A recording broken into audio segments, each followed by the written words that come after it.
I'm Anders Meyerhoff. I'm a partner in the services team at Apax. I have the pleasure of being joined by Colby Lane, who's the CEO of Veriforce. Colby, thank you for joining us. Thank you for having me.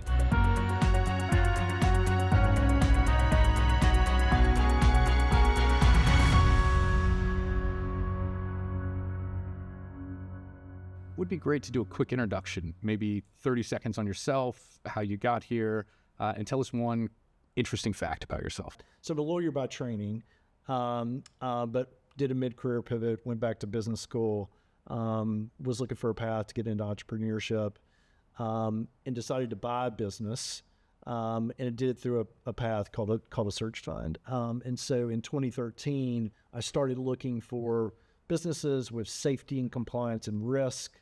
I learned of a business that's one of our competitors and thought it was an incredible kind of business model and opportunity that we had in this ecosystem.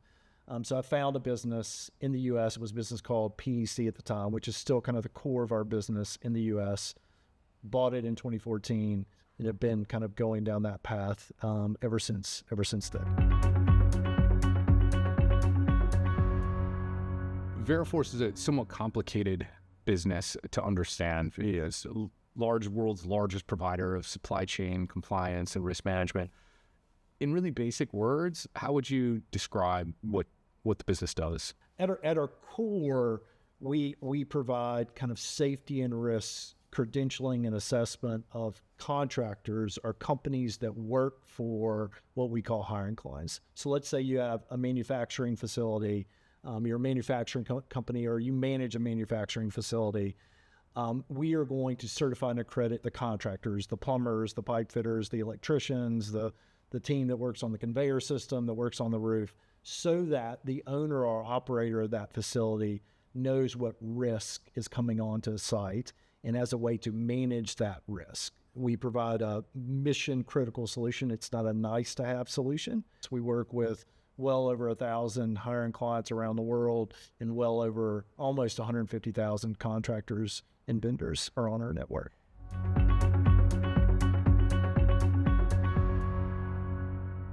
Veriforce today was a combination of Alcumus and Veriforce. Maybe you can talk a little bit about that journey, because it was a big transformational acquisition. Like, what was the hardest part of that?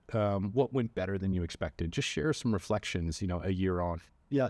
Well, look, there were two really good businesses, right? Which was part of the thesis. And so that created a lot of opportunity for sure, right? But you also have teams that have had a lot of success. There's a lot of understandable pride in the way things have been done. So there's a bit of kind of work to kind of bring two very high charged, successful teams together to become one team. And so I would say, the market opportunity has been clearly validated. I will be honest, that took, 6 to 9 months or so to kind of get the right people aligned. And, some people self-selected off, and that typically happens. But as we sit here today, we've got one Veriforce team moving forward.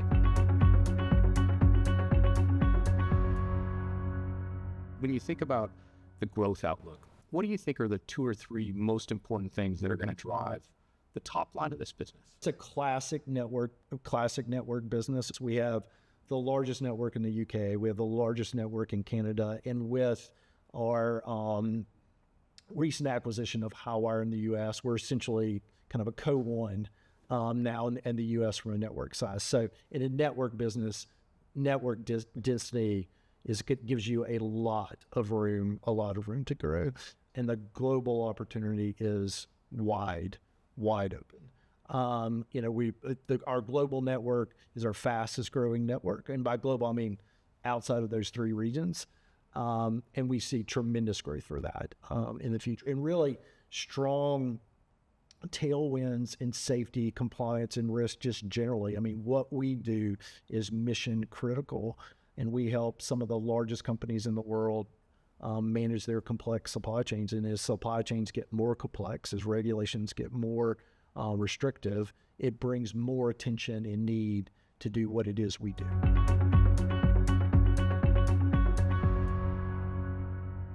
And what about upselling, cross-selling, value-based pricing, really starting to pull some of those value levers beyond just growing the network? We've done a ton of work around pricing. legacy Alcumus as well. That was kind of one of the kind of core thesis of the combination. Pricing is not like a once a year kind of let's look at our price book and see what's going on. If you look at our kind of suite of services and products, we've got a lot of opportunity to cross-sell into our network and increase our share of wallet with our hiring clients, both the hiring clients as well as the contractors.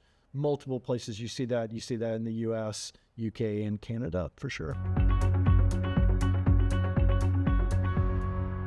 The business today seems to be performing well. Maybe you could tell us a little bit about the financial performance. The business, is growing kind of mid-teens, I would say. I think our budget for this year is a bit more than that. Very profitable business. The EBITDA margins of our business are kind of mid 40s. Our budget this year is short of $400 million, and we expect to be able to grow this business at that rate for the foreseeable future. And technology is super important in this space. Maybe you can talk a little bit about the increasing role of technology that you see over the next 5 and 10 years, and then how AI fits into that. We think about AI in kind of 3 areas. One, AI as a product, AI in our technology component of our product and service. 2, using AI to help us build technology better and faster. And 3, using AI to help our back office operations be more effective and more efficient. We have almost 150,000 contractors on our network. We have tens of millions of proprietary data points on those contractors. There are millions of worker records that we have in our network. We believe that AI can help us take a step change in how we provide meaningful insights to our hiring clients about the risks they have in their supply chains. So we think that's a meaningful opportunity to increase value to our customers. And as far as the back office, we've automated a lot of things, but there's still a lot of humans in that process. And we think there is a way to make those humans more effective and efficient with AI, and on occasion, use agents instead of kind of where we've had kind of humans doing the work. Do you think there's any chance that AI could just do everything Veriforce does? If an AI agent, somebody creates some health and safety AI agent, right? They don't have the network access to the network of contractors and vendors. They don't have access to the data. The data that we have in our network, only exists, in the cloud in the sense that it is on our technology, right? That isn't publicly available information. We've got a ton of expertise and a ton of knowledge about what it is we do and how to do it the best way. And our customers trust us to do it. In fact, in many respects, we sell that we have literal experts in safety, compliance, and risk that sit at the top and participate throughout this process. You've worked with a number of private equity firms in the past, so you have seen the good, bad, ugly, have a lot of benchmarks. What would you say really makes Apax unique? Any good partnership is built on trust, which helps you go faster. I would say deep sector expertise, and the OEP team, which is helping us on AI. We're doing some go-to-market work where the OEP team is helping us. And so that bench of experts is really valuable and is something Apax brings to the table. Great. I've got some quick fire questions. Okay. Ole Miss against Alabama. Who do you support?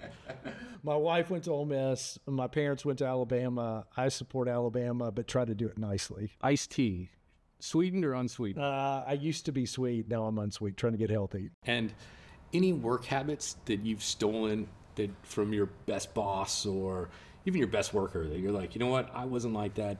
I think that's fantastic. I'm going to do that going forward. I've had several good bosses, but who was, I thought, super good at empowering me and making me feel confident in making decisions.